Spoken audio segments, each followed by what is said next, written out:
বাংলাদেশ বেতার রাজশাহী। একটু পরে শুনতে পাবেন স্থানীয় বাংলা সংবাদ।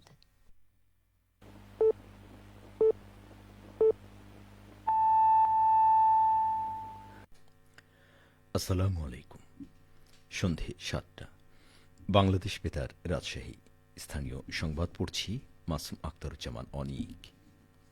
ঢাকা ৮ আসনের সম্ভাব্য স্বতন্ত্র প্রার্থী ও ইনকলাব মঞ্চের মুখপাত্র শরীফ ওসমান হাদির ওপর গুলির ঘটনায় রাজশাহী বিশ্ববিদ্যালয়ে বিক্ষোভ মিছিল ও প্রতিবাদ সমাবেশ অনুষ্ঠিত হয়েছে।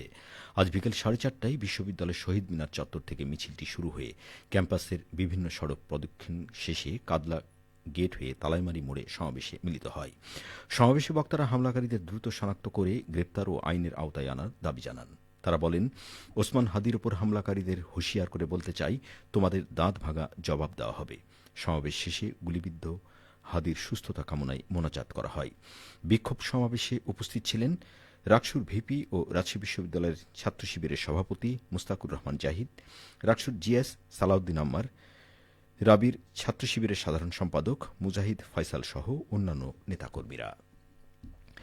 মানব সভ্যতার বিকাশে সিভিল ইঞ্জিনিয়ারিংয়ের গুরুত্ব তুলে ধরে রাজশাহী প্রকৌশল প্রযুক্তি বিশ্ববিদ্যালয়ের উপাচার্য অধ্যাপক ড এস এম আব্দুর রাজ্জাক বলেছেন, সিভিল ইঞ্জিনিয়ারিং মানব সভ্যতার অন্যতম মৌলিক স্তম্ভ। প্রাচীন অবকাঠামো থেকে শুরু করে আজকের স্মার্ট শহর, উচ্চগতির পরিবহন ব্যবস্থা, স্থিতিশীল উন্নয়ন ও দুর্যোগ ঝুঁকি হ্রাসের মতো গুরুত্বপূর্ণ ক্ষেত্রসমূহে সিভিল ইঞ্জিনিয়ারবৃন্দ বিশ্বকে প্রাসঙ্গিক করে তোলার ক্ষেত্রে ভূমিকা পালন করে চলেছে। আজ রুয়েটে আয়োজিত civil engineering research and innovations শীর্ষক আন্তর্জাতিক কনফারেন্সের উদ্বোধনী অনুষ্ঠানে প্রধান অতিথির বক্তব্যে তিনি একথা বলেন। রুয়েটের অডিটোরিয়ামে ৩ দিনব্যাপী এই আন্তর্জাতিক কনফারেন্সের আয়োজন করেছে সিভিল ইঞ্জিনিয়ারিং বিভাগ। আয়োজকদের তথ্যমতে সিভিল ইঞ্জিনিয়ারিংয়ের ১১টি মৌলিক বিষয়ের উপরে আয়োজিত এই কনফারেন্সে কানাডা, অস্ট্রেলিয়া, জাপান, চীন ও থাইল্যান্ড সহ দেশ ও বিদেশের বিভিন্ন সরকারি ও বেসরকারি বিশ্ববিদ্যালয়ের মোট ৪৭৫ জন একাডেমিশিয়ান ও গবেষকরা অংশ নিয়েছেন। নির্বাচন কমিশনের নির্দেশনা অনুসারে নওগাঁ ৫ সদর আসনে জামাতে ইসলামী মনোনীত এমপি পদপ্রার্থী অ্যাডভোকেট আসমা সাইম নিজ উদ্যোগে সকল প্রকার নির্বাচনী প্রচারণামূলক ব্যানার ফেস্টুন সরিয়ে ফেলেছেন। আজ সকাল থেকে শহরের বিভিন্ন পয়েন্টে নিজের ব্যানার পোস্টার নিজেই অপসারণ করেন দাঁড়িপাল্লার এই প্রার্থী। গতকাল গণভোট ও ত্রয়োদশ জাতীয় সংসদ নির্বাচনকে কেন্দ্র করে তফসিল ঘোষণা করেন প্রধান নির্বাচন কমিশনার। এ সময় নির্বাচন কমিশনার ৪৮ ঘণ্টার মধ্যে নির্বাচনে অংশ নেওয়া সম্ভাব্য প্রার্থীদের নিজ খরচে সব ধরনের আগাম প্রচার সামগ্রী সরিয়ে ফেলার নির্দেশ দেন।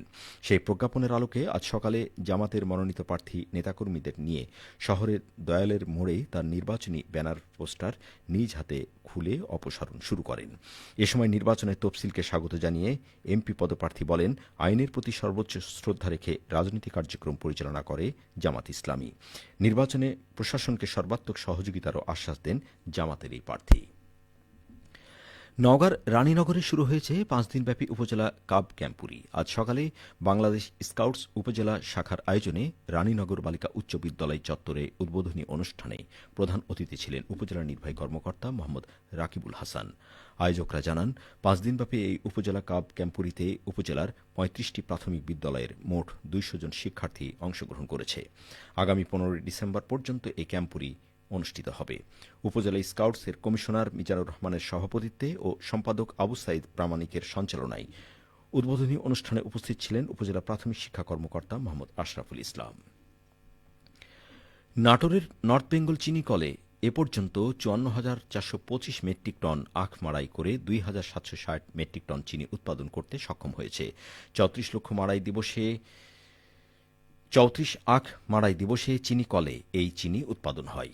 ২ লক্ষ টন আখ মাড়াই করে ১৩,০০০ টন চিনি উৎপাদনের লক্ষ্যমাত্রা নিয়ে নাটোরের নর্থ বেঙ্গল চিনিকলে চলতি মৌসুমের আখ মাড়াই কার্যক্রম শুরু হয় গত ৭ নভেম্বর। নর্থ বেঙ্গল চিনিকলের ব্যবস্থাপনা পরিচালক মোহাম্মদ ফরিদ হোসেন ভুইয়া জানান, আখ মাড়াই করে চিনি আহরণের হার সন্তোষজনক। আশা করি মৌসুম শেষে উৎপাদন লক্ষ্যমাত্রা পূরণে সক্ষম হবে। সবশেষে আবহাওয়া। আজ রাজশাহীতে সর্বোচ্চ তাপমাত্রা ছিল ১৪.৫ ডিগ্রি এবং সর্বনিম্ন ২৬.৪ ডিগ্রি সেলসিয়াস। সন্ধ্যে ৬টায় বাতাসে আপেক্ষিক আর্দ্রতার পরিমাণ ছিল ৮৫%। রাজশাহী পার্শ্ববর্তী এলাকায় আগামীকাল সূর্যোদয় ভোর ৬টা ৪০ মিনিটে। সংবাদ শেষ হল। আমাদের পরবর্তী স্থানীয় সংবাদ প্রচারিত হবে আগামীকাল সকাল ৮টা ১০ মিনিটে। বাংলাদেশ